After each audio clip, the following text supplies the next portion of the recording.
quero ler aqui sobre Mateus 28, perdão, Mateus 28, 18, isso mesmo. Esse texto de Mateus 28, 18, ele diz assim: E chegando-se Jesus, falou-lhes, dizendo: É-me dado todo o poder no céu e na terra. Portanto, ensinai todas as nações, batizando-as em nome do Pai, do Filho e do Espírito Santo. Está aí esse texto no 19, e no 20 ele diz: ensinando-as a guardar todas as coisas que eu vos tenho mandado. E eis que estou convosco todos os dias, até a consumação dos séculos. Amém.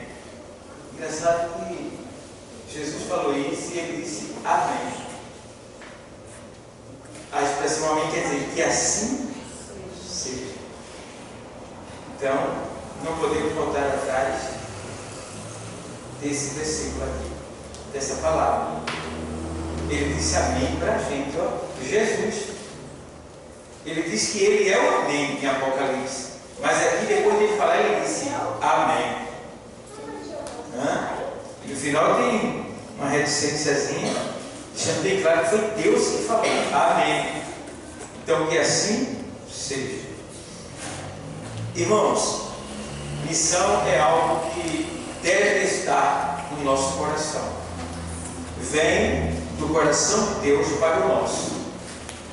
Missão é algo tão importante que Deus, lá de onde Ele está, além dos céus, Ele enviou o seu Filho, a sua palavra, até a Terra, o único planeta habitado no sistema solar, no universo, abaixo dos 7 céus, abaixo do céu dos céus, o único planeta habitado. Deus disse: eu vou mandar o meu Filho lá naquele lugar para falar de mim, o Deus Todo-Poderoso, o Deus que fez todas essas coisas. Vou mandar meu Filho lá. E Jesus veio, a palavra de Deus veio e fez missões aqui. Fez missões. E após ter feito toda a obra, Ele entregou em nossas mãos a responsabilidade sequente. E hoje nós estamos em um tempo um pouco avançado em relação ao crescimento do Evangelho, mas ainda não foi pregado em toda a terra. E o que eu fico olhando é que existe uma janela chamada 10/40. Vocês talvez não tenham ouvido ainda falar sobre isso, alguns de vocês, mas a janela 10/40 se refere aos 62 países que ainda não têm o Evangelho. Não tem o Evangelho. Esses países eles vão da África, pegando ali a Ásia Oriental, e a gente vê, por exemplo, eu até escrevi aqui hoje, dentro da janela 10/40, moram nada menos do que 4,75 bilhões de pessoas. Veja bem, dentro da janela 10/40 moram nada menos do que 4,75 bilhões de pessoas. E, no caso, espalhada por 68 países no mundo inteiro. Agora, há, de acordo com o livro Intercessão Mundial, que é um livro que a missão Portas Abertas ela tem, que há 237 países que no território, 150 são os menos evangelizados. Então, nesses 237 países, existem 50 que são menos evangelizados. Aí eu coloquei mais aqui embaixo, ainda outra colocação, que diz assim, essa janela desse 40, ela fica localizada, a localização dela fica mais ou menos ali, abrange o deserto ali, o Saara e o norte da África, bem como quase todos os países da Ásia Ocidental e Ásia Central, leste da Ásia e grande parte do sudeste da Ásia, os países orientais, que é a Indonésia, né, Iraque, Kuwait, daí vai, aquelas África, aquelas partes dali. Então, existem países ali que ainda não são evangelizados.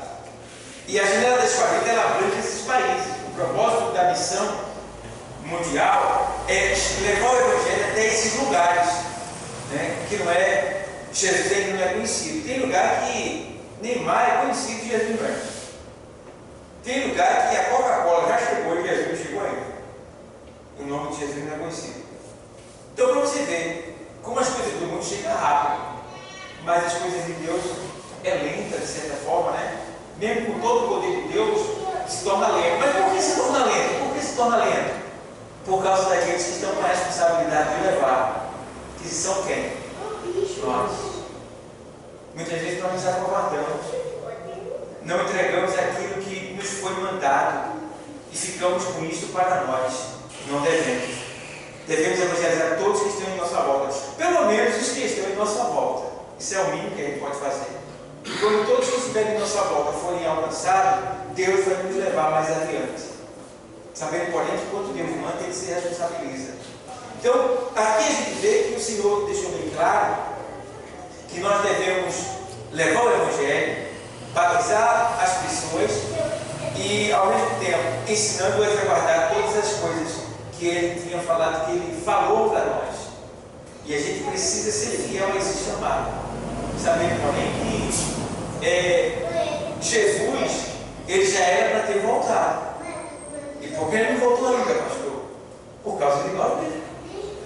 Por quê? Porque nós não estamos evangelizando como devíamos. E evangelho é a única razão de nós estarmos aqui ainda. Porque uma certa vez Jesus disse assim, olha, eu tenho que fazer a obra do meu Pai, porque há muitas ovelhas que hão de ser agregadas a esse aprisco.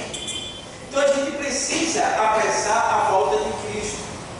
Eu não sei se vocês querem que Cristo volte. Será que vocês querem que Cristo volte? Alguns não querem. Muitos dizem assim, eu ainda me casei. Né? Outros dizem assim, eu tenho uma herança para receber. Outros dizem assim, eu estou com uma proposta de emprego tão boa. E daí vai, vocês vão colocando coisas efêmeras, coisas terrenas, coisas que são passageiras, acima daquilo que é eterno. E nós precisamos valorizar a eternidade, porque a eternidade, que pena. Quando muitos só vão se tocar quando chegar lá. Graças a Deus que vão chegar. Mas quando chegar lá, vão ficar assim, puxa, como eu fui pouco lá na terra, como eu fui ignorante, como eu fui mal e perverso lá, eu poderia ter feito mais e não fiz. Então muitos vão ter esse arrependimento tardio. Lá, ainda bem que vai ser no céu, sem contar aqueles que estão no inferno, porque lá o arrependimento vem de todo jeito. Então a gente vê que a gente precisa, irmão, porque as coisas eternas são tão maravilhosas. Olha, o céu, ele é tão lindo e tão belo, que quando a gente chegar lá, a gente vai passar mais ou menos uns 10 mil anos só de boca aberta. Só para você entender como é belo o céu. E a herança daqueles que evangelizaram. A pessoa vai até questionar ou duvidar de certa forma assim, isto é meu? Como? Eu evangelizei tão pouco. E ele vai dizer, claro, você evangelizou uma pessoa aqui. Essa pessoa ganhou outra ali. Essa outra ganhou 30 ali. Aqueles 30 teve um monte que dentro dele ganharam 100, ganharam 200, ganharam 300. Aí esses 300 foram ganhando. Tudo somou na sua conta. Está tudo aqui. Vê bem. E não haverá desigualdade social no céu, mas haverá aqueles que terão mais do que outros. Isso aí é relacionado ao grau de posição que cada um vai exercer. Digamos, tem uns que estarão com Cristo, tem outros que estarão em outro lugar, sob o comando de Cristo, sob o domínio de Cristo, estarão no céu, mas cada um vai ter um nível de glória, É como estar com Cristo fosse um gozo completo, perpétuo, contínuo, e estar longe dele fosse um gozo que não fosse completo, estivesse faltando. Então, não sei se vocês estão entendendo bem, mas a gente precisa levar em consideração os céus, a eternidade. Porque, irmãos, vocês já viram o que está por vir por aí? Eu não sei se vocês têm acessado a internet, se vocês têm buscado estudar esses pontos, mas o que está para acontecer são coisas terríveis. Se você vê a guerra em Israel, como Deus está presente aqui, você vê os países que estão se levantando contra Israel, a China é uma delas, que está por trás, patrocinando, tentando chegar e quem sabe até tentando se levantar. Aí você já deu logo uma sopradazinha na terra da China para tremer um pouquinho, né? Que é para eles terem que se ocupar e esquecer um pouco de Israel. Aí já retornaram atrás. E aí vai. Os outros países estão sendo alcançados, né, pelo amor de Deus. Sem contar as ações de Deus que acontecem lá nos combates que está havendo de Israel contra o inimigo. Então, são muitas coisas. Deus está bem presente. Agora, entendendo agora uma coisa, que se a gente colocar os céus em primeiro lugar, Deus vai nos premiar tremendamente. Paulo, o apóstolo Paulo, fez o que ele diz lá na sua carta aos Coríntios, na segunda carta aos Coríntios. Se a gente fizer como Paulo fez, 9, irmãos, se a gente fizer isso que Paulo fez, olha o que o apóstolo Paulo fez na primeira carta aos Coríntios 9 e 14.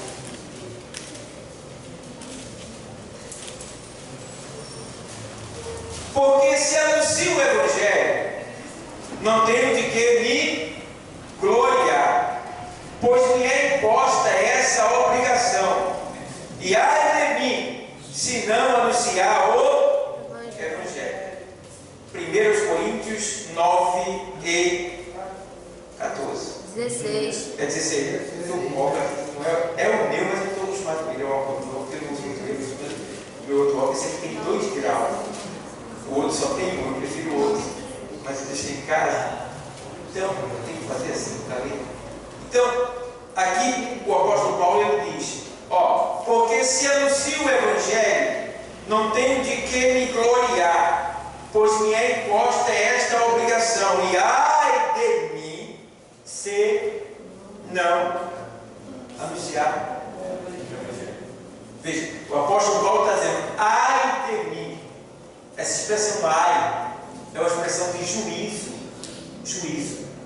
Ou seja, ele está dizendo: se eu não fizer isso aí, eu posso contar com a condenação. Então, no nosso caso, tem pessoas que estão na igreja, mas não evangelizam. Tem pessoas que estão na igreja, mas não investem no evangelismo, não se envolvem para evangelizar.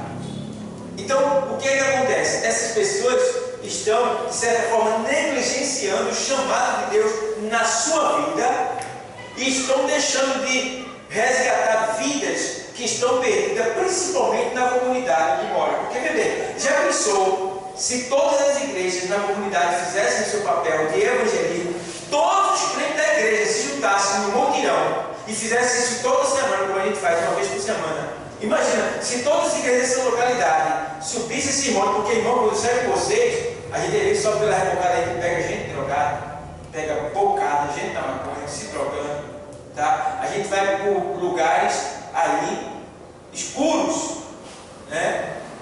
Imagina se a gente fizesse isso toda semana e todas as igrejas fizessem isso. Não haveria tanto assalto, tanto drogado, tanta boca de fumo onde a gente mora. Por quê? Alguns deles teriam se convertido. Não seria o tal que agora estaria roubando, matando, traficando.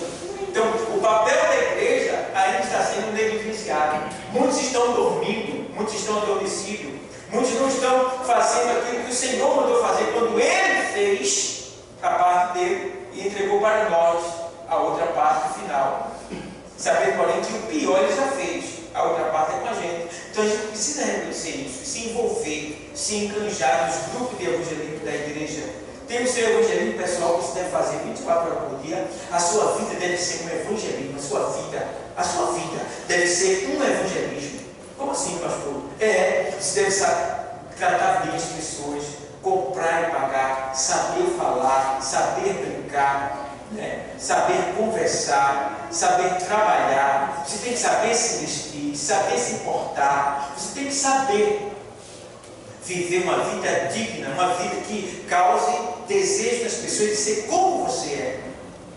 Porque tem gente que é tão escandaloso que alguém olha assim e diz assim: eu, para ser crente igual aquilo ali, estou fora.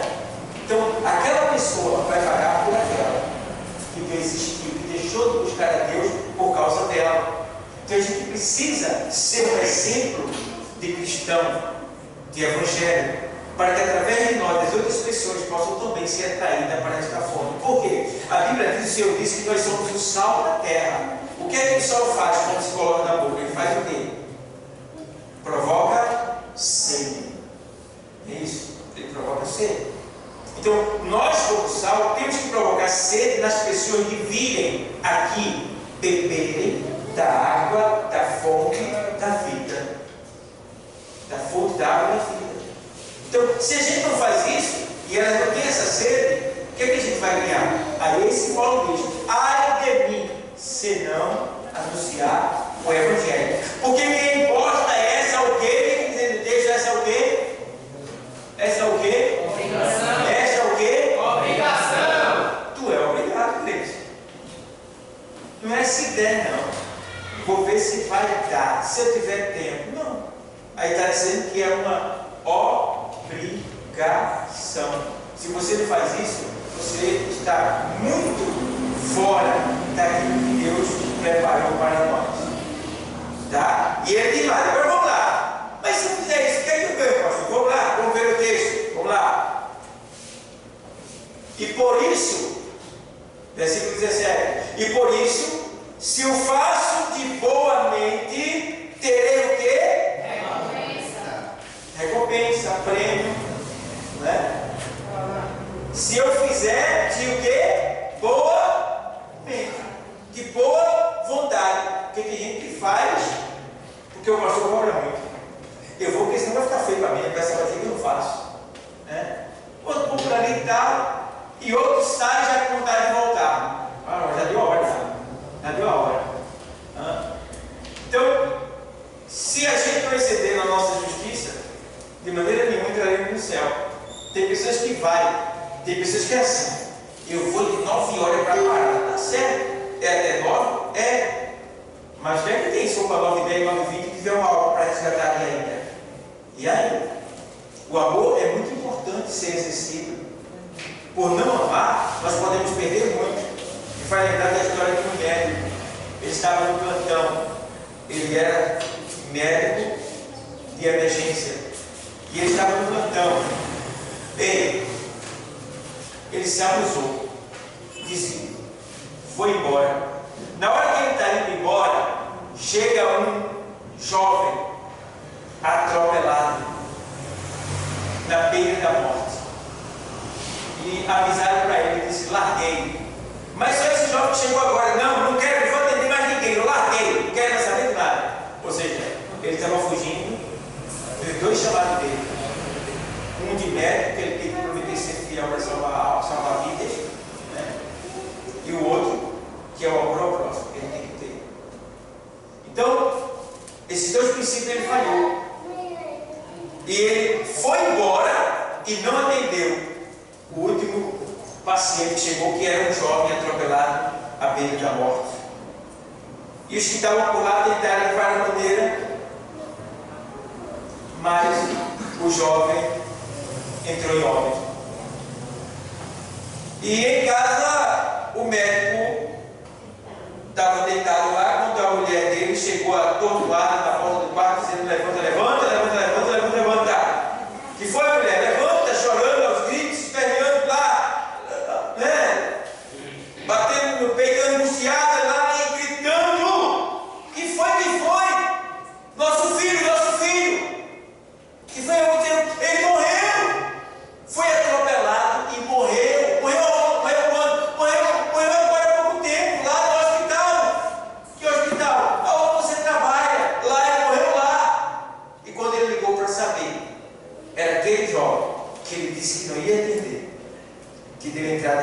morte, era o filho dele. Então veja, negligenciou e perdeu uma vida. Assim muitos de nós estamos fazendo. Às vezes sai 9 horas, não, 9 horas, vou voltar. 9h10, 9h10, 9h20, 9h15. Até que tem. Aí vem para a igreja, quer sair das carreiras, quer ir embora, estou apressado, vou trabalhar amanhã. Amanhã, não é agora. Você não quer que Deus vá com você, não? Então venha buscar Deus e serve a Deus. Porque sair antes de Deus é virar as costas para Ele. Então, isso que tem acontecido. Então, voltando para a questão missão, precisamos ser mais missionários. Precisamos ser mais fiel à chamada de Deus na nossa vida, para que mais vidas sejam salvas. Se a gente assim fizer, no final do ano, essa igreja vai ser 2 em 1 ano. Vai ter 2 igrejas aqui dentro. E a gente vai poder enviar as pessoas, abrir mais igreja e investir mais. Então, igreja, desperta para a missão. Ore pela missão. Faça missão. Invista na missão. Porque missão vem do coração de Deus. Missão, o nosso Deus, Ele é um Deus missionário. E Ele já fez a parte dele. Agora é a nossa. Mas Ele não deixou só não. Ele disse, olha, eis que estou convosco todos os dias até a consumação do século. A consumação dos séculos. Que Deus